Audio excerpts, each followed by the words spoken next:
નમસ્કાર, આપ જોઈ રહ્યા છો લખત ન્યૂઝ અપડેટ ચેનલ। તમામ સમાચાર અને અપડેટ મેળવવા માટે ચેનલને સબસ્ક્રાઇબ કરો અને બેલ આઇકન પર ક્લિક કરો, જેથી તમામ સમાચાર અને અપડેટ તમને મળી રહે।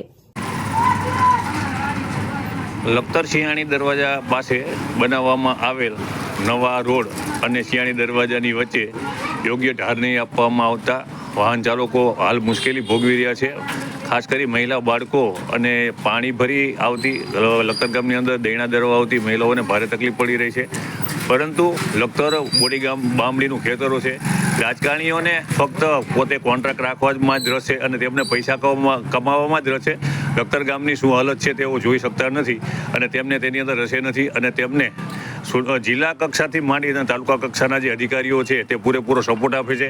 લખતર ગામની અંદર કોઈ પણ ભ્રષ્ટાચાર થાય ત્યારે અરજદાર દ્વારા અરજી કરવામાં આવે ત્યારે જે રાજકારણીઓ છે, જિલ્લા કક્ષાના રાજકારણીઓ છે, જે જિલ્લા વિકાસ અધિકારી, તાલુકા વિકાસ અધિકારી, તે ભ્રષ્ટાચારીઓની તરફેણમાં જ તપાસ કરે છે અને ગાંધીનગર સુધી તેમની તરફેણમાં જ જવાબ મોકલતા હોય। લખતર ગામની હાલત છે ત્યારે લખતર ગામના જાગૃત નાગરિકો વિચારી રહ્યા છે કે આગામી ચૂંટણીની અંદર તેમને પણ કંઈક વિચારવું પડશે। જો લખતર ગામની આને હાલત રહી અને છેલ્લા 15 વર્ષથી લખતર ગામનો કોઈ વિકાસ ન હોય તો લખતર ગામના મતદારો પણ વિચારી રહ્યા છે કે આગામી જે ચૂંટણીઓ છે તેની અંદર જડબાતોડ જવાબ આપવામાં આવશે।